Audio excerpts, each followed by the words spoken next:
बिस्मिल्लाहिर्रहमानिर्रहीम अस्सलाम वालेकुम। हम पढ़ रहे थे एंजाइटी स्पेक्ट्रम डिसऑर्डर को, और उसमें हमने पढ़ा था जनरलाइज्ड एंजाइटी डिसऑर्डर को और साथ में उसके ट्रीटमेंट को। आज हम जिस टॉपिक को पढ़ेंगे वो बहुत कॉमन भी है, and that is panic attack.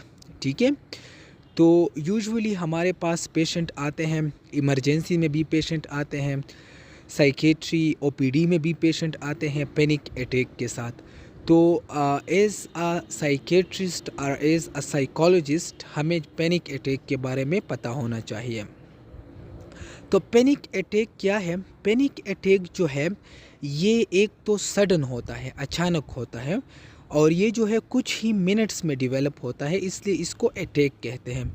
और ये कौन सी चीज़ डेवलप हो जाती है?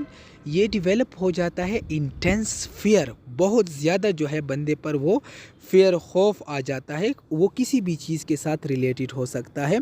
आर इंटेंस डिस्कम्फर्ट, या पेशेंट जो है वो बहुत ज़्यादा डिस्कम्फर्ट फील करता है।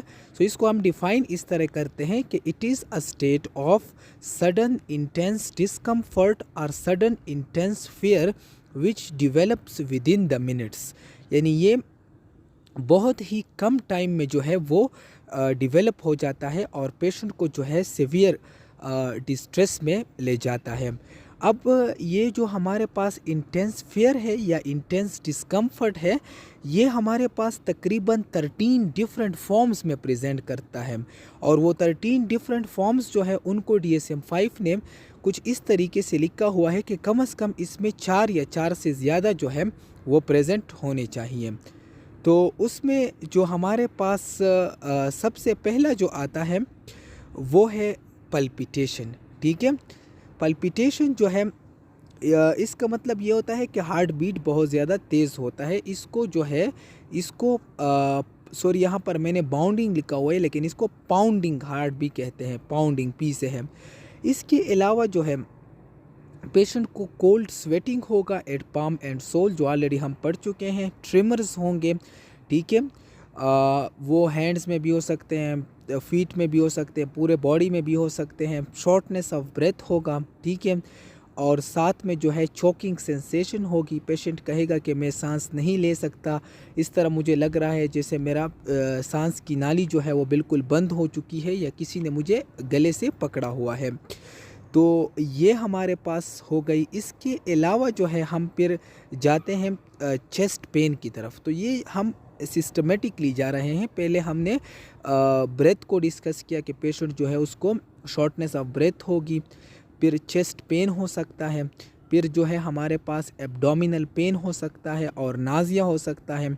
इसके अलावा जो है पेशेंट जो है वो dizziness, falling down and blackout, यानी वो जो है सीवियर वीकनेस और जो है डिजीनेस जो है वो फील कर सकता है। इसके बाद हम आते हैं सेंसेशन की तरफ। तो पेशेंट जो है उसको या बहुत ज़्यादा कोल्ड सेंसेशन होगी या बहुत ज़्यादा वार्म सेंसेशन होगी। सेंसेशन में फिर हमारे पास नमनेस और टिंगलिंग सेंसेशन भी आते हैं।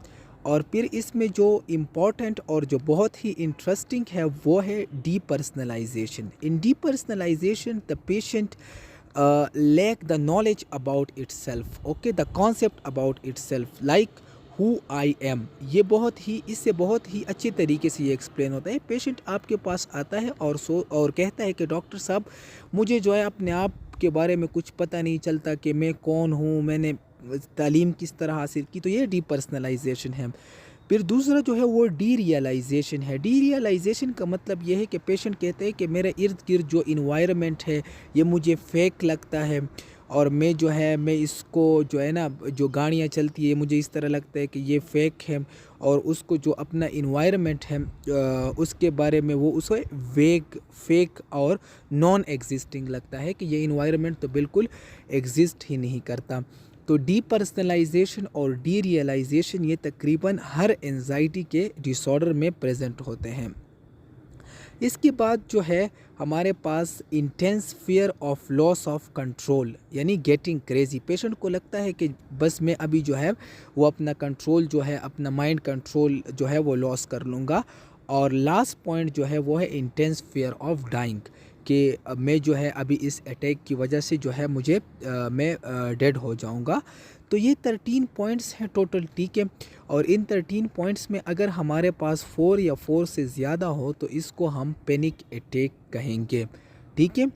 अब जो इम्पॉर्टेंट पॉइंट इसमें आता है वो है पैनिक अटैक और पैनिक डिसऑर्डर के दरमियान फ़र्क। तो पैनिक डिसऑर्डर जो है, जब हमारे पास पैनिक अटैक्स रिकरेंट आते हो तो इसको पैनिक डिसऑर्डर कहते हैं, ठीक है। तो क्राइटेरिया ए जो है वो हमारे पास हो जाएंगे फीचर्स ऑफ पैनिक अटैक, यानी हमारे पास कम से कम 4 या 4 से ज़्यादा फीचर्स होने चाहिए।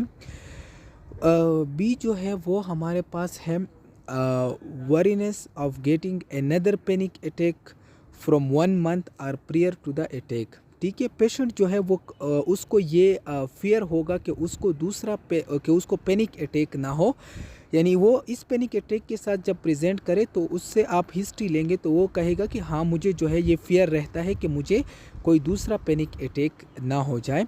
तो क्राइटेरिया बी जो है वो इसमें ये आता है, ठीक है। तो पैनिक डिसऑर्डर और पैनिक अटैक में बुनियादी फ़र्क जो है वो ये है कि पैनिक अटैक सिंगल होता है, और जब यही पैनिक अटैक जो है वो रिकरेंट जो है पेशेंट को हो तो उसको हम पैनिक डिसऑर्डर कहेंगे।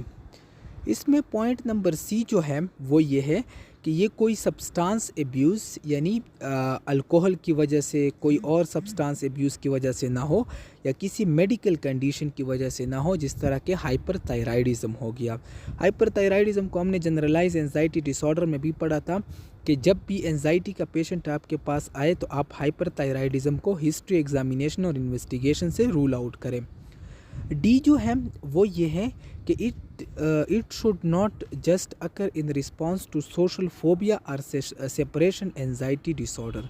मतलब ये है कि ये जो है इसका कॉज जो है वो सोशल फोबिया या सेपरेशन एंजाइटी डिसऑर्डर जो है वो सोली उसका काज ना हो, मतलब इसके बग़ैर भी जो है ये अटैक हो, ठीक है। तो इसको जो है हम फिर पैनिक अटैक और पैनिक डिसऑर्डर कहते हैं। So this was all about my today's lecture, और मैंने कोशिश की कि मैं आप लोगों को पैनिक अटैक के बारे में बता सकूं, और फिर पैनिक अटैक और पैनिक डिसऑर्डर में फ़र्क क्या होता है वो आपको एक्सप्लेन कर सकूं।